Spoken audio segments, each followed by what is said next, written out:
ನೂತನ ಅರಸಮಾದೇವಿ ದೇವಾಲಯ ಪ್ರತಿಷ್ಠಾಪನಾ ಪೂಜಾ ಮಹೋತ್ಸವ ನಾಗಮಂಗಲ ಜವರನಹಳ್ಳಿ ಗ್ರಾಮದಲ್ಲಿ ನೂತನವಾಗಿ ಪ್ರತಿಷ್ಠಾಪಿಸಲಾಗಿರುವ ಅರಸಮ್ಮಾದೇವಿಯ 24ನೇ ದಿನದ ನಿತ್ಯ ಪೂಜಾ ಕಾರ್ಯಕ್ರಮ ಸಂಭ್ರಮದಿಂದ ಶ್ರೀ ಬಾಲಗಂಗಾಧರನಾಥ ಮಹಾಸ್ವಾಮೀಜಿರವರ ಪುತ್ಥಳಿ ಹಾಗೂ ಡಾಕ್ಟರ್ ನಿರ್ಮಲಾನಂದನಾಥ ಮಹಾಸ್ವಾಮೀಜಿರವರನ್ನು ಬೆಳ್ಳಿ ರಥದಲ್ಲಿ ಪೂರ್ಣಕುಂಭದೊಂದಿಗೆ ಸುತ್ತಮುತ್ತಲಿನ ಗ್ರಾಮದ ದೇವರುಗಳ ಉತ್ಸವದ ಜೊತೆಗೆ ಮಾಗಡಿಯ ಕುದುರೇರಮ್ಮ ಮಹಿಳಾ ತಂಡದವರಿಂದ ಚಂಡಿ ವಾದ್ಯ, ಮದ್ದೂರಿನ ಕರಡಿಕೆರೆ ವಸಂತಮ್ಮ ಮಹಿಳಾ ತಂಡದವರಿಂದ ಡೊಳ್ಳು ಕುಣಿತ, ಚಿಕ್ಕರಸಿನಕೇರಿ ಕುಮಾರ್ ತಂಡದವರಿಂದ ವೀರಗಾಸಿ ಪೂಜಾ ಕುಣಿತ, ಚನ್ನಗಿರಿ ದೇವರಹಳ್ಳಿಯ ಹೆಸರಾಂತ ತಂಡದವರಿಂದ ನಾಸಿಕ್ ಡೋಲು, ಚಾಕೇನಹಳ್ಳಿ ಕಲಾವಿದರಿಂದ ರಂಗ ಕುಣಿತ, ಸೋಮ ಕುಣಿತ, ಮಂಗಳವಾದ್ಯ ಕಲಾ ತಂಡದವರಿಂದ ಅದ್ಧೂರಿ ಸ್ವಾಗತ ಭವ್ಯ ಮೆರವಣಿಗೆ ಮೂಲಕ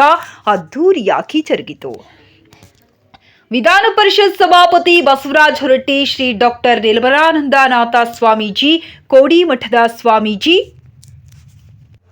ವಿಧಾನ ಪರಿಷತ್ ಸಭಾಪತಿ ಬಸವರಾಜ ಹೊರಟ್ಟಿ, ಶ್ರೀ ಡಾಕ್ಟರ್ ನಿರ್ಮಲಾನಂದನಾಥ ಸ್ವಾಮೀಜಿ, ಕೋಡಿಮಠದ ಸ್ವಾಮೀಜಿ, ಸಚಿವ ಎನ್ ಚಲುವರಾಯ ಸ್ವಾಮಿ, ಮಾಜಿ ಸಂಸದ ಎಲ್ಆರ್ ಶಿವರಾಮೇಗೌಡ, ಮಾಜಿ ಶಾಸಕರಾದ ಕೆಬಿ ಚಂದ್ರಶೇಖರ್ ಸೇರಿದಂತೆ ಗಣ್ಯರು ಭಾನುವಾರ ಗ್ರಾಮದ ನೂತನ ದೇವಾಲಯಕ್ಕೆ ಆಗಮಿಸಿ ವಿಶೇಷ ಪೂಜೆಯನ್ನ ಸಲ್ಲಿಸಿದರು.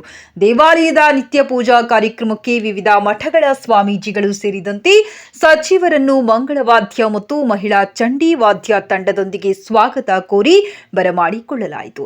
ವೇದಿಕೆ ಕಾರ್ಯಕ್ರಮದಲ್ಲಿ ಸಚಿವ ಎನ್ ಚಲುವರಾಯಸ್ವಾಮಿ ಸೇರಿದಂತೆ ಗಣ್ಯರು ನೇಗಿಲ ಯೋಗಿ ಕ್ಯಾಲೆಂಡರ್ ಅನ್ನು ಬಿಡುಗಡೆ ಮಾಡಿದರು. ಬಂದಿದ್ದ ಅತಿಥಿಗಳಿಗೆ ಸಸಿಗಳನ್ನ ವಿತರಿಸಲಾಯಿತು. ಗಣ್ಯರಿಗೆ ನೆನಪಿನ ಕಾಣಿಕೆಯನ್ನ ನೀಡಿ ಹೇಮಗಿರಿ ಶಾಖಾ ಮಠದ ಕಾರ್ಯದರ್ಶಿಗಳಾದ ಡಾಕ್ಟರ್ ಜಿಎನ್ ರಾಮಕೃಷ್ಣೇಗೌಡರವರು ಗೌರವಿಸಿದರು. ಈ ಕಾರ್ಯಕ್ರಮದಲ್ಲಿ ಬಸವರಾಜ ಹೊರಟ್ಟಿ, ಎಲ್ಆರ್ ಶಿವರಾಮೇಗೌಡ, ಮಾಜಿ ಶಾಸಕರಾದ ಕೆಬಿ ಚಂದ್ರಶೇಖರ್, ಶಾಸಕರಾದ ಕೋನ್ರೆಡ್ಡಿ, ಎಚ್ಡಿ ಮಂಜು, ಹಿರಿಯ ಆರ್ ಶಿವರಾಮೇಗೌಡ, ಚಿತ್ರ ನಿರ್ಮಾಪಕ ನರಸಿಂಹಯ್ಯ, ಚಿತ್ರನಟ ಶ್ರೀನಾಥ್, ವಿನೋದ್ ರಾಜ್, ಮಾಜಿ ವಿಧಾನ ಪರಿಷತ್ ಸದಸ್ಯ ಅಪ್ಪಾಜಿಗೌಡ ಮತ್ತು ರಾಜ್ಯ ಸಾವಯವ ಕೃಷಿ ಉತ್ಪನ್ನ ಸಮಿತಿ ಮಾಜಿ ಉಪಾಧ್ಯಕ್ಷ ಎಚ್ಡಿ ಕೃಷ್ಣೇಗೌಡ, ಮುಖಂಡರಾದ ಬಿದರಕೆರೆ ಮಂಜೇಗೌಡ, ಪಾಳ್ಯ ರಘು, ಕೆಬಿಸಿ ಮಂಜುನಾಥ್, ಜಿ ವಾಹಿನಿಯ ಖ್ಯಾತಿಯ ಕಲಾವಿದರಾದ ಗಿಲ್ಲಿ ನಟ ವಾಣಿಗೌಡ, ಚಂದ್ರಪ್ರಭಾ, ವಿನೋದ್ ಗೊಬ್ಬರಗಾಲ, ಜವರನಹಳ್ಳಿಯ ಮುಖಂಡರು ಹಾಗೂ ಶ್ರೀಮತಿ ಗೌರಮ್ಮ ಮತ್ತು ನರಸಿಂಹೇಗೌಡರ ವಂಶಸ್ಥರು, ದಾಯಾದಿಗಳು, ಕುಟುಂಬ ವರ್ಗದವರು, ಸುತ್ತಮುತ್ತಲಿನ ಗ್ರಾಮಸ್ಥರು ಭಾಗವಹಿಸಿದ್ದರು.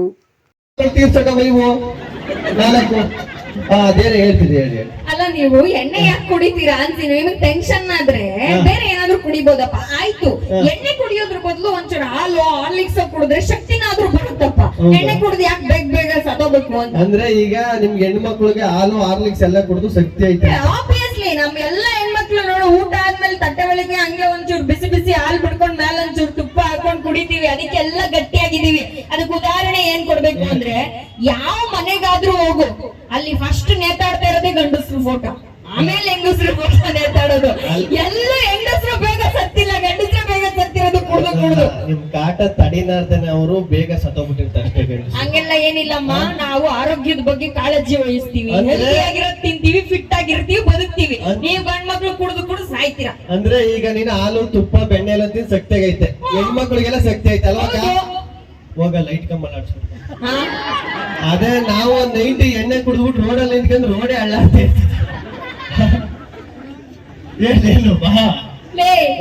ಆ ತರ ಅಲ್ಲ ಕಣೋ.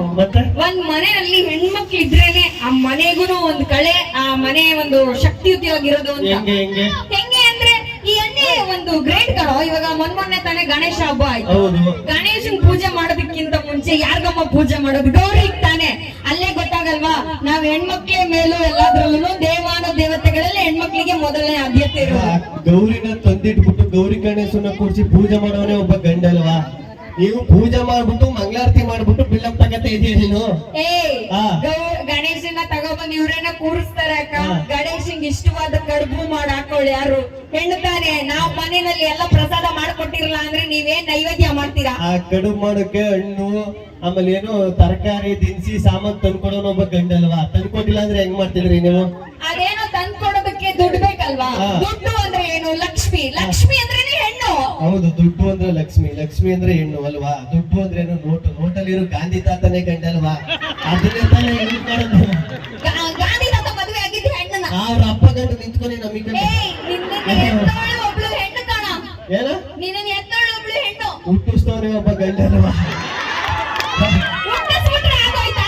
ಹುಟ್ಟಿಸಿ ಏನ್ ಮಾಡ್ತವೆ? ಸುಮ್ನೆಲ್ಲ ಊರಲ್ಲೇ ಕೊಡ್ತವೆ. ಅವ್ ಹಣ್ಣು ತೊಳೆದು ಹಿಂಗೆ ಪೋಲಿ ಆಡ್ತಿರ್ತಾರೆ. ಅವ್ರನ್ನೆಲ್ಲ ನೆಟ್ಟಗ್ ಬೆಳೆಸೋರು ಹೆಣ್ಣಲ್ವಾ? ಹೌದು, ನಾವು ತಂದಾಕ್ತಿವಿ, ನೀವು ತಿಂದಾಕ್ತಿರಿ ಅಷ್ಟೇ ತಾನೆ. ಏನ್ ತಂದಾಕ್ತಿವಿ ಅಂತ ಏನು ಹೇಳ್ತಾ ನೈಟಿ ಹಾಕೊಂಡು ಮನೇಲಿ ಸೀರಿಯಲ್ ನೋಡ್ಕೊಂಡು. ಹಲೋ, ಇಲ್ಲಿ ಕೇಳಮ್ಮ. ಏನು? ಕರ್ನಾಟಕದಲ್ಲಿರೋ ಒಂದಷ್ಟು ನದಿಗಳ ಹೆಸರು. ನದಿಗಳೇನು? ಗಂಗಾ, ತುಂಗಾ, ಯಮುನಾ, ಕಾವೇರಿ ಇವೆ ತಾನೆ. ಎಲ್ಲಾ ನದಿಗಳಿಗೂ ಯಾರ ಹೆಸರಕ್ಕ ಇಷ್ಟಿರೋದು? ಹೆಣ್ಮಕ್ಳ ಹೆಸರು ತಾನೆ. ಅಲ್ಲೇ ಗೊತ್ತಾಗಲ್ವಾ ನಾವು ಹೆಣ್ಮಕ್ಳು ಎಷ್ಟು ಸರ್ವಶ್ರೇಷ್ಠರು ಅಂತ? ಇದನ್ನ ಒಪ್ಕೋಬೇಕು. ಕರ್ನಾಟಕದಲ್ಲಿ ನದಿಗಳಿಗೆಲ್ಲ ಹೆಣ್ಮಕ್ಳು ಹೆಸರಿಕ್ಕವ್ರೆ, ಗಂಗಾ, ತುಂಗಾ, ಯಮುನಾ, ಕಾವೇರಿ ಅಂತ. ಯಾಕೆ? ನದಿಗಳು ಒಂದ್ ಕಡೆ ನಿಲ್ಲಲ್ಲ, ಹೆಣ್ಮಕ್ಳು ಒಂದ್ ಕಡೆ ಇರಲ್ಲ, ಒಯ್ತಾ ಇರ್ತಾರೆ ಅಂತ. ಅದೇ ನಮ್ ಗಂಡು ಮಕ್ಳು ನೋಡು, ಬಡ್ಡಯ್ಯನ ಬಾವಿ, ಭೂತಯ್ಯನ ಕೆರೆ, ಮಾದಪ್ಪನ ಕಟ್ಟೆ ಅಂತ ಹೇಗಿರ್ತಾರೆ. ಯಾಕೆ? ಬಾವಿ ಕೆರೆ ನೀರು ಎಲ್ಲ ಹೋಗಲ್ಲ, ನಾವು ಗಂಡು ಮಕ್ಳು ಎಲ್ಲ ಹೋಗಲ್ಲ, ನಿಯತ್ತ ಒಂದೇ ಕಡೆ ಇರ್ತೀವಿ. ಏನ್ ನಿಯತ್ತಲ್ಲ ಹಾಕೋದು. ಇವಕ್ ಒಂದ್ ಜಾಗದಿಂದ ಇನ್ನೊಂದ್ ಕಡೆಗೆ ಹೋದ್ರೆ ಬದುಕಕ್ ಬರಲ್ಲ. ಅಲ್ಲಿ ಮಾಡಾಕರ್ ಯಾರಿರಲ್ಲ, ಇಟ್ಟು ಬೇಸಾಕವ್ರು ಯಾರಿರಲ್ಲ. ಅದಕ್ಕೆ ನಾವು ಹೋಟ್ಲಲ್ಲಿ ತಿನ್ಕತ್ತೀವಿ ಬಿಡು. ಎಷ್ಟ್ ದಿನ ತಿಂತೀರಾ ಹೋಟ್ಲಲ್ಲಿ? ಎಷ್ಟ್ ದಿನ ದೇವಸ್ಥಾನಕ್ಕೆ ಅರಸಮ್ಮನ ಅಮ್ಮ ನೀನ್ ದೇವಸ್ಥಾನಕ್ಕೆ ಏನೇ ಹೇಳು, ಇಲ್ಲಿ ತನಕ ಯಾವ ಊರಿಗ್ ಹೋಗು, ಯಾವ ಕೇರಿಗ್ ಹೋಗು, ಯಾರ ಮನೆಗ್ ಹೋಗು, ಇವ್ ಅಂಕಲ್ ಮನೆಗೆ ಹೋಗು, ಅವ್ರು ಹೇಳ್ತಾರೆ ನಮ್ ಹುಡ್ಗಂಗ್ ಒಂದ್ ಹೆಣ್ಣಿದ್ರೆ ನೋಡಿ, ನಮ್ ಹುಡ್ಗಂಗ್ ಒಂದ್ ಹೆಣ್ಣಿದ್ರೆ ನೋಡಿ ಅಂತಾರೆ ಹೊರತು ಇಲ್ಲಿ ತನಕ ಎಲ್ಲೂ ಹಿಸ್ಟ್ರಿಯಲ್ಲಿ ನಮ್ ಹುಡುಗಿಗೆ ಒಂದ್ ಗಂಡಿದ್ರೆ ನೋಡಿ ಅಂತ ಯಾರು ಕೇಳಿಲ್ಲ. ಹೆಣ್ಮಕ್ಳಿಗೆ ನಮ್ಮ ಡಿಮ್ಯಾಂಡ್ ಇರೋದು. ಇದು ನೋಡ್ಕೋಬೇಕು. ಹೆಣ್ಣು ಮಕ್ಳಿಗೆ ಸಿಕ್ಕಾಪಟ್ಟೆ ಡಿಮ್ಯಾಂಡು. ಯಾಕೆ ಡಿಮ್ಯಾಂಡು? ನಿಮ್ ಹುಡುಗಿ ಫೋಟೋ ಕಳಿಸ್ರಿ, ನಮ್ ಹುಡುಗ ನೋಡ್ಬೇಕಂತಂದ್ರೆ ಇವ್ರು ಫಿಲ್ಟರ್ ಹಾಕ್ಬಿಟ್ಟು ಫೋನಲ್ಲಿ ಡಿಸೈನ್ ಆಗಿ ಫೋಟೋ ತೆಗೆದು ಕಳಿಸ್ತಾರೆ. ಇವ್ರು ತಾಕತ್ತಿದ್ರೆ ಆಧಾರ್ ಕಾರ್ಡ್ ಅಲ್ಲಿ ಇರೋ ಫೋಟೋ ಕಳಿಸ್ಲಿ. ನೋಡ್ತೀನಿ ಹಿಂಗೆಲ್ಲ ಮಾತಾಡಂಗಿಲ್ಲ. ಹೆಣ್ಮಕ್ಳನ್ನ ಹೊಗಳ್ಬೇಕು ನೀನು. ಇಲ್ಲ, ಹೆಣ್ಣು ಮಕ್ಳಿಗೆ ಸಖತ್ ಹೊಗಳ್ತೀನಿ ನಾನು. ಎಷ್ಟೊಂದ ಕಾಲ ಹೇಳಿಲಿ. ಹೆಂಗಸರು ಅಂದ್ರೆ ಬ್ಯೂಟಿ. Beauty of course. ಹೆಣ್ಣು ಮಕ್ಳು ಹೆಂಗೆ ಇದ್ರು ಚೆನ್ನಾಗಿರ್ತಾರೆ, ಚೆನ್ನಾಗಿರ್ತೀನಿ. Natural beauty. ಆದ್ರೆ ಬ್ಯೂಟಿ ಪಾರ್ಲರ್ ಹೋಗಿ ಮೇಕಪ್ ಮಾಡ್ಕೊಂಡ್ ಬಂದರಿ. ಏನೋ ಸೂಪರ್, ಸುಮ್ಮನೆ ಇರಲ್ಲ ಹೇಳ್ತೀನಿ. ಏನಂದ್ರೆ ಬ್ಯೂಟಿ ಪಾರ್ಲರ್ ಯಾಕೆ ಅಂದ್ರೆ ಈಗ ಅಕ್ಕ ನಾವ್ ಎಷ್ಟೇ ಚೆನ್ನಾಗಿರ್ಲಿ, ಹೆಂಡತಿರ್ ಎಷ್ಟೇ ಚೆನ್ನಾಗಿರ್ಲಿ, ಲವರ್ ಎಷ್ಟೇ ಚೆನ್ನಾಗಿರ್ಲಿ, ಇವ್ರಗಳ ಕಣ್ಣು ಪಕ್ಕದವಳನ್ನೇ ನೋಡ್ತಿರುತ್ತಪ್ಪ. ಇವ್ರ ಮೇಲೆ ನಂಬಿಕೆ ಇಲ್ಲ, ಅದಕ್ಕೆ ಬ್ಯೂಟಿ ಪಾರ್ಲರ್ ಹೋಗ್ತೀವಿ ನಾವು. ಹೊಸದಾಗಿ ಮನೆಗೆ ಒಂದ್ ಗಾಡಿ ತಗ ಬಂದಿರ್ತೀವಿ, ಒಂದ್ 7 ವರ್ಷ ಆಗ್ಬಿಟ್ಟಿರ್ತದೆ. ಯಾವ್ದೋ ಮನೆ ಪಕ್ಕದ ಮನೆಗೆ ಹೊಸ ಮಾಡ್ಲು ಬಂದಿರ್ತದೆ, ಹಿಂಗ್ ಬಗ್ಗೆ ನೋಡ್ತೀವಪ್ಪ. ಅದ್ರಲ್ಲಿ ತಪ್ಪು. ಏನು ಅವಾಗ್ಲಿಂದ ನಾನು ನೋಡ್ತಾ ಇದ್ದೀನಿ, ಹೆಣ್ಮಕ್ಳು ಹಂಗೆ, ಹೆಣ್ಮಕ್ಳು ಹಿಂಗೆ. ಹೆಣ್ಮಕ್ಳು ಹಂಗೆಲ್ಲ ಹಳ್ಳ ಕೇಳೋಣ. 30 ರೂಪಾಯಿ ಪಾನಿಪುರಿ ತಿನ್ಕೊಂಡು 300 ಸೆಲ್ಫಿ ತಕೋ. ಇವ್ರಿಗೆ ಇಷ್ಟ ಇರ್ಬೇಕಾದ್ರೆ 3,000 ರೂಪಾಯಿ ಎಣ್ಣೆ ಕುಡಿದ್ರು ಹೆಂಡತಿಗೆ ಗೊತ್ತಾಗ್ದಂಗ್ ಮೇಂಟೈನ್ ಮಾಡು. ನಮ್ಗೆ ಎಷ್ಟು ಇರ್ಬೇಡ. ಹೆಣ್ಮಕ್ಳನ್ನ ಆವಾಗ್ಲಿಂದ ಕಾಲ್ ಎಳಿತಾ ಇದ್ಯಾ? ಈಗೆಲ್ಲ ಹೆಣ್ಮಕ್ಳು ಮುಂದೆ ಹೇಳ್ತೀನಿ ಕೇಳು. ನಾವ್ ಹೆಣ್ಮಕ್ಳು ಹುಟ್ಟೋದೇ ಬೇಡ ಅಂತ ಹಿಂದಿನ ಕಾಲದಲ್ಲಿ ಎಲ್ರು ಬೇಡ್ಕೊತಾ ಇದ್ರು ಓಪನಿಂಗ್ ಅಲ್ಲೇ ಚಾಲೆಂಜ್ ಮಾಡ್ಕೊಂಡು ಹುಡ್ದವ್ರು ಕಣ ನಾವು.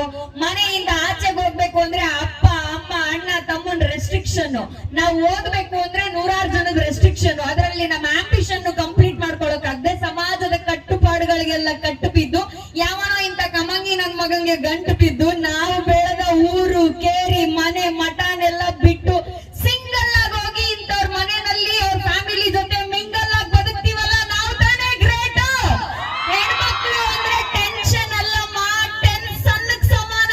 ಇವತ್ತಿಗೂ ಮಕ್ಕಳು ಮನೆಯಲ್ಲಿ ಮಗನ್ಗಿಂತ ಹೆಣ್ಮಕ್ಳೇ ಅವ್ರ ತಂದೆ ತಾಯಿನ ಚೆನ್ನಾಗಿ ಮಗನ್ ರೇಂಜ್ ಅಲ್ಲಿ ನೋಡ್ಕೊಂತ ಇರೋದು. ನಾವ್ ತಾನೇ ಬರ್ಲಿ ಎಲ್ಲ ಹೆಣ್ಮಕ್ಳಿಗೂ ಒಂದ್ ಜೋರ ಚಪ್ಪಾಳೆ. ಇವಾಗ ನಾನ್ ಮಾತಾಡಿಲ್ಲ ಅಂದ್ರೆ ನಮ್ ಗಂಡಸರು ಎಲ್ಲ ಬೇಜಾರಾಗ್ಬಿಡ್ತಾರೆ. ಗಂಡು ಮಕ್ಳು ಎಷ್ಟ್ ಜನ ಇದ್ರೆ ಗಂಡು ಮಕ್ಳಲ್ಲಿ? ಅಲ್ಲ, ನೀನ್ ಗಂಡರು ಕೈ ಎತ್ತಿಲ್ಲ. ಗಂಡು ಮಕ್ಳು ಈಗ ಹೇಳ್ತೀನಿ ಕೇಳು. ನಮ್ ಗಂಡು ಮಕ್ಳು ಹುಟ್ಟಬೇಕಾದ್ರೆ ಕಮಿಟ್ಮೆಂಟ್ ನಮ್ಮ ಮುದ್ದೆನ ಹೆಗಲ ಮೇಲೆ ಎತ್ಕ ಹುಟ್ಟಿರೋರು ನಾವು. ಮೀಸೆ ಬರೋಕ್ಕಿಂತ ಮುಂಚೆನೆ ಅಕ್ಕ ತಂಗಿ ಜೀವನಕ್ಕೆ ಮೆಟ್ಲಾಗುವಂತಾರೆ, ಗ್ಯಾಪ್ ಅಲ್ಲಿ ಲೈಫ್ ಅಲ್ಲಿ ಸೆಟ್ಲ್ ಆಗುವಂತಾರೆ. ಪ್ರೀತಿ ಮಾಡೋ ವಯಸ್ಸಲ್ಲಿ ಆಸ್ತಿ ಮಾಡುವಂತಾರೆ, ಆಸ್ತಿ ಮಾಡ್ಕೊಂಡು ಮದುವೆಗಳಂದ್ರೆ ಏಜ್ ಜಾಸ್ತಿ ಆಯ್ತು ಅಂತಾರೆ. ಲವ್ ಮ್ಯಾರೇಜ್ ಆಗಿದ್ರೆ ಬ್ಯೂಟಿ ನೋಡ್ತಾರೆ, ಅರೇಂಜ್ ಮ್ಯಾರೇಜ್ ಆಗಿದ್ರೆ ಗೌರ್ಮೆಂಟ್ ಡ್ಯೂಟಿ ನೋಡ್ತಾರೆ. ಏನು ಬೇಡ ಸಾಯೋವರೆಗೂ ಸಿಂಗಲ್ ಆಗಿ ಇರೋಣಂದ್ರೆ ಅಳಡೋ ಮಗ ಬಂದು ಅಂಕಲ್ ಅಂತ ಕರೀತಾನೆ. ಗಂಡು ಮಕ್ಳು ಒಂಥರ ಕುಕ್ಕರ್ ಇದ್ದಂಗೆ, ಕೆಳಗಡೆ ಫೈರ್ ಮೇಲ್ಗಡೆ ಪ್ರೆಷರ್ ಇದ್ರು ವಿಜಲ್ ಹೊಡ್ಕೊಂಡು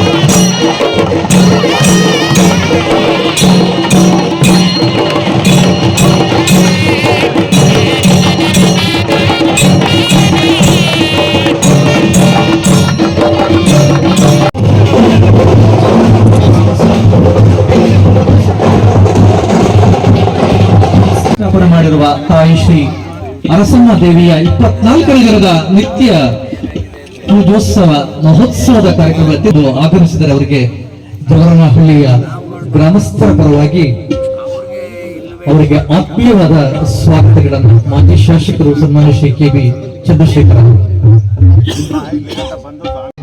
ಕೇರ್ಪೇಟೆ ತಾಲೂಕಿನ ಮಾಜಿ ಶಾಸಕರು ಸನ್ಮಾನ್ಯ ಶ್ರೀ ಕೆ.ಬಿ. ಚಂದ್ರಶೇಖರ್ ಅವರು ಅತ್ಯಂತ ಪ್ರೀತಿಯಿಂದ ಈ ಕಾರ್ಯಕ್ರಮದಲ್ಲಿ ಭಾಗವಹಿಸಿದ್ದಾರೆ. ಅವರಿಗೆ ಶ್ರೀಯುತರಾದ ಸನ್ಮಾನ್ಯ ಜೆ.ಎನ್. ರಾಮಕೃಷ್ಣೇಗೌಡ ಅವರು, ಕಾರ್ಯದರ್ಶಿಗಳು ಹೇಮಗಿರಿ ಶಾಖಾಮಠ ಇವರು, ಅವರಿಗೆ ನೆನಪಿನ ಕಾಣಿಕೆಯನ್ನು ನೀಡುವುದರ ಮೂಲಕ ಗೌರವ ಸಮರ್ಪಣೆ ಚಪ್ಪಾಳೆಗಳ ಮೂಲಕ ಅವರಿಗೆ ಪ್ರೀತಿಯ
ರಾಜ ಒಂದು ಖ್ಯಾತಿಯ ಹೊಂದಿರುವಂತ ನನ್ನ ತಾಯಿಯವರ ಕಾಲದ ಹಿರಿಯ ನಟರು ಶ್ರೀನಾಥ್ರವರು ಒಂದೇ ಸಮಾನರು. ನನಗೆ ಇಷ್ಟು ಕಾಲ ತನ್ನ ಆರೋಗ್ಯನ ತಾನೇ ಗಟ್ಟಿಯಾಗಿಟ್ಕೊಂಡು ಎಲ್ಲ 7 ಬೀಳುಗಳ ಮಧ್ಯೆ ನಾನು ಇದೀನಿ ಅಂತ ತೋರಿಸ್ಕೊಂಡಿದ್ದೇನೆ.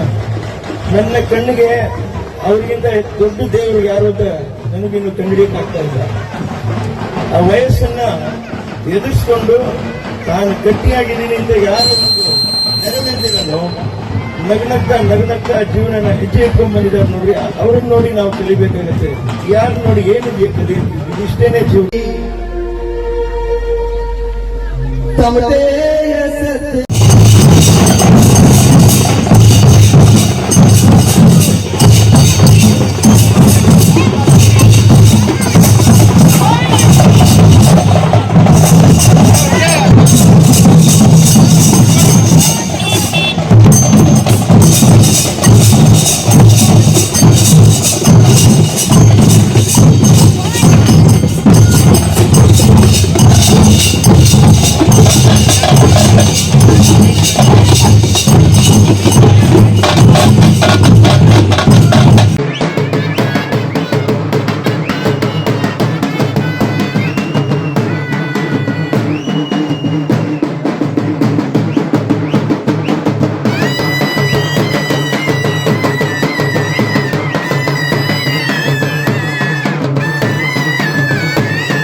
ಗೌರವ ಸಮರ್ಪಣೆ ಪುಷ್ಪಾರ್ಚನೆ ಹಾಗೂ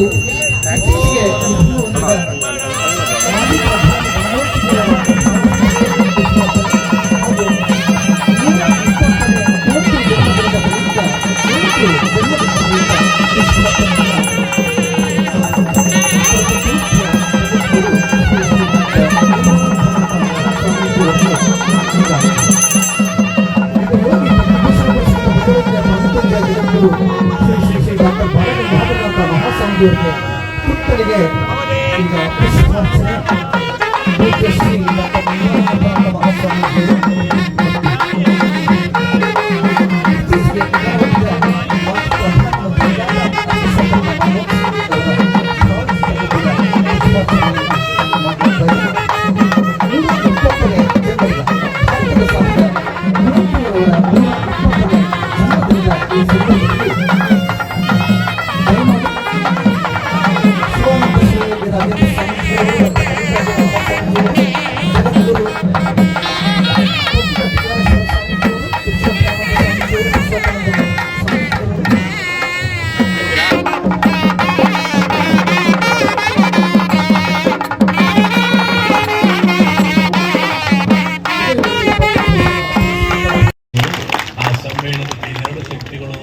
ಒಂದು ನಮ್ಮ ನಿರ್ಮಾಣ ಜಗದ್ಗುರುಗಳು ಮತ್ತು ನಮ್ಮ ಯಾವ ಚಲುವರಾಯ ಸ್ವಾಮಿ ಇವತ್ತು ಜಗತ್ತು ನೋಡುವಂಥ ಕಾರ್ಯಕ್ರಮವನ್ನು ಕನ್ನಡ ಹೆಣ್ಣಿಮೆಯನ್ನು ಇವರು ಮಾಡಿರಂದರೆ ಪೂಜ್ಯರ ಆಶೀರ್ವಾದ.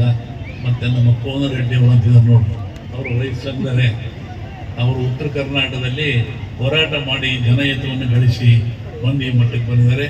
ಈಗ ಮುಖ್ಯಮಂತ್ರಿಗಳ ರಾಜಕೀಯ ಕಾರ್ಯದರ್ಶಿ ಆಗಿದ್ದಾರೆ. ಭಾಳ ವ್ಯಕ್ತಿ ಉಳ್ತಕ್ಕಂಥವರು. ಇನ್ನೂ ಅನೇಕ ಜನ ಎಲ್ಲ ಸೇರಿದ್ದೀರಿ. ಮತ್ತು ನೀವು ನಿಲ್ಲಿಸಿದ ಬಗ್ಗೆ ನಾವು ನಿಲ್ಲಿಸೋದು ಭಾಳ ಒಳ್ಳೆಯದು. ಹಾಗಾಗಿ ಇವತ್ತೇನಾದರೂ ಗುರುಗಳ ಕೆಲಸ ತ್ಯಾಗನೆ ಪಥ್ಯವಾಗಿದೆ. ನಮ್ಮ ರಾಮಕೃಷ್ಣ ಗೌಡರ ಕರೆಗೆ ನಿಮ್ಮೆಲ್ಲರೂ ನೋಡೋ ಭಾಗ್ಯ ಬಂತು. ಹಾಗೆ ನಮ್ಮ ಗುರುಗಳನ್ನು ಭೇಟಿಯಾಗೋ ಕಾಲನೂ ಬಂತು. ನೋಡ್ರಿ, ಎಂಥ ಒಂದು ಉದಾಹರಣೆ ನಿಮ್ಗೆ ಹೇಳ್ತೀನಿ. ಮನಮೋಹನ್ ಸಿಂಗ್ ನಿನ್ನ ತೀರ್ಕೊಂಡಿದ್ದಾರೆ, ರಾಷ್ಟ್ರದ ಪ್ರಧಾನಿಗಳು. ನೀವು ಅವರಿಗೆ ಬೆಳ್ಳಿ ಶೇರ್ ಮಾಡಿದ್ದೀರಾ, ಉತ್ಸವದ ಕರ್ಕೊಂಡ್ಬರ್ಬೇಕು ಅಂತ ಮಾಡಿದ್ದಾರೆ. ಆದರೆ ಇವ್ರು ಏನು ಮಾಡಿರೋ ನಡ್ಕೊಂಬಂದರು. ಅದು ಗೊತ್ತಿಲ್ಲ. ಅವರು ನಿಮ್ಮ ಹೃದಯದಲ್ಲಿ ಬಂದರು, ಆ ಬೆಳ್ಳಿ ಪಲ್ಲಕ್ಕಿನ ಬರಲಿಲ್ಲ. ಇಲ್ಲಿ ನೀವೆಲ್ಲೋ ಇದ್ರಿ ಅಂತ ನಾನು ಕೇಳಿದರು. ನೀವು ಪಲ್ಲಕ್ಕಿ ಮೇಲೆ ಬರ್ತೀರಪ್ಪ, ನಾನು ನಡ್ಕೊಂಬರು ಒಂದೇ ಎಲ್ಲರೂ ಉಂಟೆ, ನಾನು ನಡ್ಕೊಂಬಂದೆ ಕಣ್ರಿ ಅಂತಂದ್ರು. ತಿಳ್ಕೊಳ್ಳಿ, ಒಂದು ರಾಷ್ಟ್ರ ಗೌರವ, ಮಹಾ ಮೌಲ್ಯ ಇನ್ನೇರ ನಡು ಕುತ್ಕೊಂಡು ಜನ ಇದೆ ನಡು ನೋಡ ಅಂತಂದ್ಬಿಡೋರಲ್ಲಿ ಅವರು ಒಬ್ಬ ಜಗದ್ಗುರು ಸ್ಥಾನದಲ್ಲಿದ್ದು ಮೇಧಾವಿ ಇದ್ದು ನಡ್ಕೊಂಬಂದು ನಿಮಿತ್ತಲ್ಲಿ ಅಂತಂದರೆ ಎಷ್ಟೊಂದು ರಾಷ್ಟ್ರ ಪ್ರೇಮ ಅವರಲ್ಲಿದೆ, ಜನಹಿತ ಎಷ್ಟಿದೆ, ಕಾಳಜಿ ಹೇಳ್ತೀನಿ ನೋಡಬೇಕು. ಹೀಗಾಗಿ ಇನ್ನೊಂದ್ಸಲಿ ಎಲ್ಲರ ಕೆಲವು ವಿಷಯ ಹೇಳ್ತೀವಿ. ಹೀಗಾಗಿ ಇವತ್ತು ಸೇರಿರ್ತಕ್ಕಂಥ ಅರಸಂಗ ದೇವಾಲಯ, ಈ ನಾಡು ಬಹಳ ಒಂದು 500-600 ಮನೆ ಇರಬೇಕು. ಎಲ್ಲರೂ ಚೆನ್ನಾಗಿದ್ದೀರಿ. ಗಂಗಾಧರ ಸ್ವಾಮಿ ಹೇಳ್ತಿದ್ರು, ಇವತ್ತು ನೀವು ಕೊಡ್ರೆ ನೀವೆಲ್ಲ ಚೆನ್ನಾಗಿರ್ತೀರ ಅಂತೇಳಿ. ಹಂಗೆ ನಮ್ಮ ಈ ಕೆಲಸವನ್ನು ಮಾಡಿ ಬಹುತ್ ಕಾರ್ಯ ಮಾಡಿದ್ರು. ನಮ್ಮ ಕರೆಯಕ್ಕೆ ಬಂದಾಗ ನಮ್ಮ ಸ್ವಾಮಿಗಳು ಬರ್ತಾರೆ ಬನ್ನಿ, ನಾನು ಯಾರು ನಮ್ಮ ಸ್ವಾಮಿಗಳು ಬರ್ತಾರೆ ಬನ್ನಿ, ನೀವು ಬರಬೇಕು. ಏನು ಅವತ್ತು ಗಂಗಾಧರ ಸ್ವಾಮಿಗಳ ವಿಶ್ವಾಸ, ಅದೇ ಪ್ರೀತಿ ಭಕ್ತಿ ಇಟ್ಟಿದ್ದಾರೆ. ಅದು ಹೆಚ್ಚಾಗಬೇಕು. ಈ ನಾಡಿನ ಜನ ಈ ಮಗುವನ್ನು ಹೋಗಬೇಕು, ನಿರ್ಮಾಣವನ್ನ ಎತ್ತಿ ಆಡಿಸಬೇಕು, ಎತ್ತರಕ್ಕೆ ತಗೊಂಡು ಹೋಗ್ಬೇಕು. ಏನಾದರೂ ಹೊಟ್ಟೆಗೆ ಹಾಕಿಕೊಂಡು ಆ ಗುರುಗಳನ್ನು ಬೆಳೆಸಿ ಶಕರಕ್ಕೆ ತಗೊಂಡು ಹೋಗ್ಬೇಕು ಅಂತ ನಾವು ಹಾರೈಸಿ ನಮ್ಮ ಮಾತನ್ನು ಮುಗಿಸ್ತೀವಿ. ಪುಣ್ಯದ ಕೆಲಸ ಅನ್ನುವಂಥದ್ದನ್ನ ತಮ್ಮ ಗಮನಕ್ಕೆ ನಾನು ತರಲಿಕ್ಕೆ ಇಚ್ಛಪಡ್ತೇನೆ. ನಮ್ಮವರು ದೇವಾಲಯಗಳಿಗೆ ಬಹಳಷ್ಟು ಬೆಲೆಯನ್ನ ಕೊಟ್ಟವರು. ದೇವಾಲಯಗಳಿಗೆ ಎಷ್ಟು ಬೆಲೆ ಕೊಟ್ಟರು ಅಂತಂದ್ರೆ, ಬಹುಶಃ ತಮ್ಮ ಗಮನಕ್ಕಿರ್ಲಿ, ತಮ್ಮ ಮನೆ ಕಡೆಗೆ ಲಕ್ಷ್ಯ ಕೊಡ್ಲಿಲ್ಲ, ತಮ್ಮ ಹೊಲದ ಕಡೆಗೆ ಲಕ್ಷ್ಯ ಕೊಡ್ಲಿಲ್ಲ, ತಮ್ಮ ಸಂಪತ್ತಿನ ಕಡೆಗೆ ಲಕ್ಷ್ಯ ಕೊಡ್ಲಿಲ್ಲ. ಆದ್ರೆ ಸಾವಿರಾರು ವರ್ಷದ ದೇವಾಲಯಗಳನ್ನ ಹಾಗೇ ಉಳಿಸಿಕೊಂಡು ಬಂದಿದ್ದಾರೆ. ಸಾವಿರಾರು ವರ್ಷಗಳ ಹಿಂದಿನ ಬಂಗಾರದ ಆಭರಣಗಳನ್ನ, ನವರತ್ನಗಳನ್ನ ಉಳಿಸಿಕೊಂಡು ನಮ್ಮವರು ಬಂದಿದ್ದಾರೆ. ಅಂದ್ರೆ ತಮ್ಮ ಮನೆಯ ಆಸ್ತಿಗಿಂತ ದೇವಾಲಯವನ್ನು ಉಳಿಸುವುದು ಬಹಳ ಪ್ರಮುಖವಾದ ಕೆಲಸ ಅಂತ ಹೇಳಿ ನಮ್ಮ ಹಿರಿಯರು ತಿಳ್ಕೊಂಡಿದ್ರು ಅಂತಕ್ಕಂಥದ್ದನ್ನ ನಾವು ಅರ್ಥ ಮಾಡ್ಕೊಳ್ಬೇಕಾಗತ್ತೆ. ಒಂದೇ ಒಂದು ದೇವಾಲಯದ ಬಗ್ಗೆ ತಮಗೆ ನಾನು ಹೇಳೋದಾದ್ರೆ, ಗಮನಿಸ್ಬೇಕು ನೀವೆಲ್ಲ, ಎಷ್ಟು ಸಾಹಸ ಮಾಡಿ ದೇವಾಲಯಗಳನ್ನ ಕಟ್ಟಿಸ್ತಾ ಇದ್ರು ಹಿಂದಿನವರು. ರಾಮೇಶ್ವರದಲ್ಲಿ ಒಂದು ದೇವಸ್ಥಾನ ಇದೆ, ನಿಮ್ಗೆಲ್ಲ ಗೊತ್ತು. 12 ಜ್ಯೋತಿರ್ಲಿಂಗದಲ್ಲಿ ರಾಮೇಶ್ವರ ಒಂದು. ಆ ದೇವಾಲಯ ಎಷ್ಟು ದೊಡ್ಡದು ಅಂತಂದ್ರೆ 1 ಕಿಲೋಮೀಟರ್ ಉದ್ದ ಇದೆ, 1/2 ಕಿಲೋಮೀಟರ್ ಅಗಲ ಇದೆ. ನೀವು ಕಟ್ಟಬಹುದು 1 ಕಿಲೋಮೀಟರ್ ಉದ್ದ 1/2 ಕಿಲೋಮೀಟರ್ ಅಗಲದ ದೇವಾಲಯವನ್ನ ಕಟ್ಟಬಹುದು. ಹಣ ಇತ್ತು ಅಂತಂದ್ರೆ, ಸ್ವಲ್ಪ ಶ್ರದ್ಧೆ ಇತ್ತು ಅಂದ್ರೆ ಕಟ್ಟಬಹುದು. ಆದ್ರೆ ಗಮನಿಸ್ರಿ, 1 ಕಿಲೋಮೀಟರ್ ಉದ್ದ, ಅರ್ಧ ಕಿಲೋಮೀಟರ್ ಅಗಲದ ಆ ರಾಮೇಶ್ವರ ದೇವಾಲಯ ಏನೈತಲ್ಲ, ಅದನ್ನ ಎಲ್ಲಿ ಕಟ್ಟಿದ್ದಾರೆ ಅಂತಂದ್ರೆ ಸಮುದ್ರದ ಒಳಗೆ ಕಟ್ಟಿದ್ದಾರೆ. 1100 ವರ್ಷಗಳ ಹಿಂದೆ ಆ ನೀರನ್ನ ಹೇಗೆ ಸರಿಸಿದ್ರು, ಅಲ್ಲಿ ಬುನಾದಿ ಹೆಂಗ ಹಾಕಿದ್ರು, ಅಲ್ಲಿ ಗುಡಿಯನ್ನ ಹೆಂಗ ಕಟ್ಟಿದ್ರು ಅನ್ನುವಂತಹದ್ದನ್ನ ಒಂದು ಸಾರಿ ವಿಚಾರ ಮಾಡಿದ್ರೆ ಭಾರತೀಯರು ದೇವಾಲಯಗಳಿಗೆ ಎಷ್ಟು ಪ್ರಾತಿನಿಧ್ಯವನ್ನ ಕೊಟ್ಟರು ಅಂತಕ್ಕಂಥದ್ದು ಗೊತ್ತಾಗ್ತದೆ. ಇನ್ನೊಂದು ನಿಮ್ಗೆ ವಿಶೇಷ ಗೊತ್ತಿರಲಿ, ಒಂದೇ ದೇವಾಲಯದಲ್ಲಿ ಕಲ್ಲಿನ ಕಂಬಗಳು ಎಷ್ಟಿದ್ದಾವೆ ಅಂದ್ರೆ 5,000 ಕಲ್ಲಿನ ಕಂಬಗಳು ಆ ಒಂದೇ ದೇವಾಲಯದಲ್ಲಿ ಇದ್ದಾವೆ. 5,000 ಕಲ್ಲಿನ ಕಂಬಗಳನ್ನ ಅವತ್ತಿನ ಕಾಲಕ್ಕೆ ಅವರು ಆ ನೀರಿನೊಳಗೆ, ಇವತ್ತು ನಾವು 6 ಕಿಲೋಮೀಟರ್ ಬ್ರಿಡ್ಜ್ ಮೇಲೆ ಅಲ್ಲಿ ಒಳಗೆ ಹೋಗ್ತೀವಿ, ಅವತ್ತಿನ ಕಾಲಕ್ಕೆ ಏನು ಇಲ್ಲದಾಗ ಆ ನೀರಾಗ ತೆಗೆದುಕೊಂಡು ಹೋಗಿರುವಂತ ಸಾಹಸ ಏನೈತಲ್ಲ, ಅದು ಏನ್ ಹೇಳುತ್ತೆ ಅಂತಂದ್ರೆ ದೇವಾಲಯಗಳ ಮಹತ್ವವನ್ನ ಹೇಳುತ್ತದೆ ಅಂತಕ್ಕಂಥದ್ದನ್ನ ನಾವು ಅರ್ಥ ಮಾಡ್ಕೊಳ್ಬೇಕು. ಇನ್ನೊಂದು, ತಂಜಾವೂರಿನಲ್ಲಿ ಬೃಹದೇಶ್ವರ ದೇವಸ್ಥಾನ ಅಂತಿದೆ. ಕೆಲವು ದೇವಾಲಯಗಳು ವೈಜ್ಞಾನಿಕ ವ್ಯವಸ್ಥೆಗೆ, ಪರಂಪರೆಗೆ ಸವಾಲಾಗಿ ನಿಲ್ತವೆ. ಆ ತಂಜಾವೂರಿನ ಬೃಹದೇಶ್ವರ ದೇವಾಲಯ ತಮಗೊಂದು ವಿಶೇಷ ಹೇಳೋದು ಅಂತಂದ್ರೆ, ಮಹಾರಾಜ ದೇವಾಲಯವನ್ನು ಕಟ್ಟಬೇಕಾದ್ರೆ ಒಂದು ಸಂಕಲ್ಪವನ್ನು ಮಾಡಿಕೊಳ್ತಾನೆ. ಗೋಪುರದ ನೆರಳು ಯಾವ ಕಡೆಗೂ ಬೀಳಬಾರದು ಅಂತ ಸಂಕಲ್ಪವನ್ನ ಮಾಡಿ ಗುಡಿಯನ್ನ ಕಟ್ತಾನೆ. ಇದು ಸಾಧ್ಯವೇ? ವಿಚಾರ ಮಾಡ್ಬೇಕು ನಾವೆಲ್ಲ. ಪೂರ್ವಕ್ಕೆ ಸೂರ್ಯ ಉದಯ ಆಗ್ಬೇಕಾದ್ರೆ ಪಶ್ಚಿಮಕ್ಕೆ ಗೋಪುರದ ನೆರಳು ಬೀಳಬೇಕು, ಪಶ್ಚಿಮಕ್ಕೆ ಮುಳುಗಬೇಕಾದ್ರೆ ಪೂರ್ವಕ್ಕೆ ನೆರಳು ಬೀಳಬೇಕು. ಆದ್ರೆ ದೇವಾಲಯವನ್ನು ಹಿಡ್ಕೊಂಡು ಕಳಸದವರೆಗೆ ಎಷ್ಟು ಎತ್ತರ ಇದೆ ಗುಡಿ ಅಂತಂದ್ರೆ 180 ಫೂಟ್ ಎತ್ತರದ ಆ ಗೋಪುರ ಇದ್ರೂ ಕೂಡ ಕವನೇಳು ಬೀಳೋದಿಲ್ಲ ಅಂತಕ್ಕಂಥದ್ದು ಬಹುಶಃ ವಿಜ್ಞಾನಕ್ಕೆ ಸವಾಲಾಗಿರ್ತಕ್ಕಂಥದ್ದು. ಕವನೇಳು ಬೀಳಬಾರದು ಅಂತ ಗುಡಿಯನ್ನ ಕಟ್ಟಿಸ್ಬೇಕಾದ್ರೆ ಅವ ಏನ್ ಸಂಕಲ್ಪ ಮಾಡ್ತಾನಂತಂದ್ರ, ಆ ಕವನೇಳು ಏನಾದ್ರೂ ಬಿದ್ರೆ ಆ ದೇವಾಲಯದ ಗೋಪುರದ ನೆರಳನ್ನ ಜನಗಳು ತುಳ್ಕೊಂತ ಅಡ್ಡಾಡ್ತಾರೆ ಅನ್ನುವಂತ ಭಾವನಾದೊಳಗ ಜನ ಗೋಪುರದ ನೆರಳನ್ನೂ ತುಳಿಬಾರ್ದು ಅನ್ನುವಷ್ಟು ಸಂಕಲ್ಪ ಚೋಳರಾಜನಿಗಿತ್ತು ಅಂತಕ್ಕಂಥದ್ದು ಅಲ್ಲಿ ಗೊತ್ತಾಗುತ್ತೆ ಅಂತಕ್ಕಂಥದ್ದು. ಈ ಗುಡಿ ಕಟ್ಟುವಲ್ಲಿ ರಾಜರಷ್ಟೇ ಕೆಲಸ ಮಾಡ್ಯಾರಂತ ತಾವು ತಿಳ್ಕೊಳ್ಬಾರದು. ಅಲ್ಲಿ ಒಬ್ಬ ಮುದುಕಿ, ಆ ಮುದುಕಿ ಅಂತೀರಾ ಅಜ್ಜಿ ಅಂತೀರಿ ನೀವು? ಅಜ್ಜಿ ಅಂತಿರಲ್ಲ. ಈ ಉದಾಹರಣೆ ಹೇಳಿ ಮುಗಿಸ್ಬಿಡ್ತೇನೆ. ಬಹುಶಃ ಈ ಸಭೆಯ ಸಮಯ ಹೇಗಿದೆ ಅಂತ ನನಗೆ ಗೊತ್ತಿಲ್ಲ. ಆ ಒಂದು ಅಜ್ಜಿ ಏನ್ ಮಾಡ್ತಾಳ ಅಂತಂದ್ರ, ಮಹಾರಾಜ ದೇವಾಲಯವನ್ನ ಕಟ್ಟಬೇಕಾದ್ರೆ ನಾನು ಒಂದು ಪುಣ್ಯದ ಕೆಲಸ ಏನಾದ್ರೂ ಮಾಡ್ಬೇಕಲ್ಲ ಅಂತ ಹೇಳಿ 4 ಎಮ್ಮೆಗಳನ್ನ ಸಾಕಿರ್ತಾಳೆ. ಆ ಎಮ್ಮೆಗಳನ್ನ ಸಾಕಿರುವ ಮುದುಕಿ ಹಾಲನ್ನ ಹಿಂಡಿ ಹೆಂಪ್ ಹಾಕಿ ಬೆಳಗ್ಗೆ ಬಂದು ಆ ಶಿಲ್ಪಿಗಳಂತ ಏನಿದಿರಲ್ಲ ಗುಡಿ ಕಟ್ಟವರು, ಅವರಿಗೆ ಮಜ್ಜಿಗೆಯನ್ನ ಮಾಡಿಕೊಡ್ತಾಳೆ.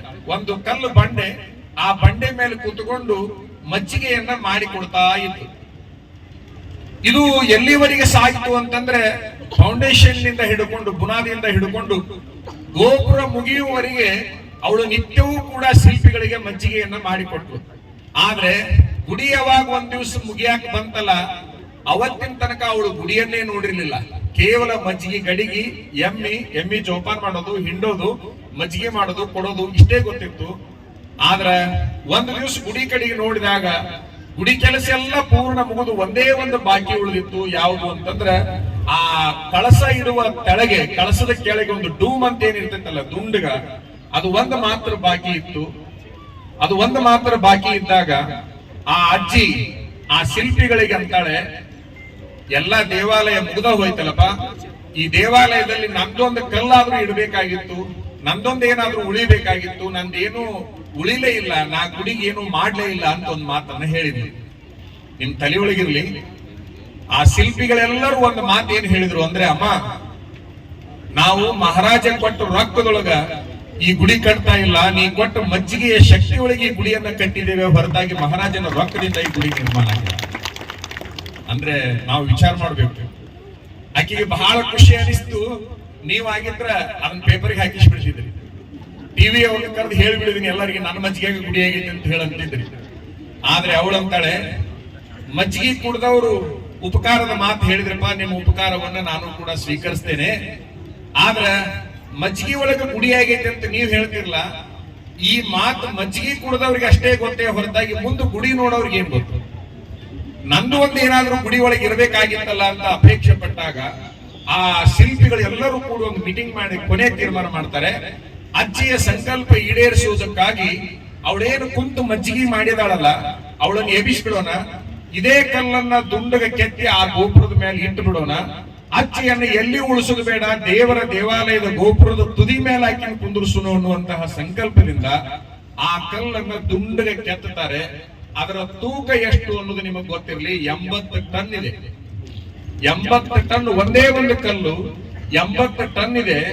ಅಂದ್ರೆ 10 ಲಾರಿಗಳು ಹೊರುವಂತ ಒಂದು ಕಲ್ಲನ್ನ ಅವ್ರು ಕೆತ್ತಿದ್ರಿ ಹಾಗೆ, ಆ 180 ಅಡಿ ಎತ್ತರದ ಮೇಲೆ ಆ ದುಂಡನ ಕಲ್ಲನ್ನ ಇಟ್ರಿ ಹಾಗೆ ಅಂತಕ್ಕಂಥದ್ದನ್ನ ಒಂದು ಸಾರಿ ನೀವು ವಿಚಾರ ಮಾಡಿದ್ರೆ, ದೇವಾಲಯಗಳ ಮಹತ್ವ ಸಾವಿರ ವರ್ಷಗಳ ಹಿಂದೆ ಭಾರತೀಯರು ದೇವಾಲಯಗಳಿಗೆ ಎಷ್ಟೊಂದು ಪ್ರಾತಿನಿಧ್ಯ ಕೊಟ್ಟರು ಅಂತಕ್ಕಂಥದ್ದನ್ನ ನಾವು ವಿಚಾರ ಮಾಡಬೇಕಾಗತ್ತೆ ಅಂತಕ್ಕಂತಹ ಮಾತನ್ನ ಈ ಸಂದರ್ಭದಲ್ಲಿ ಹೇಳಿ, ದೇವಾಲಯಗಳಿಗೆಲ್ಲರೂ ಬರಲೇಬೇಕು.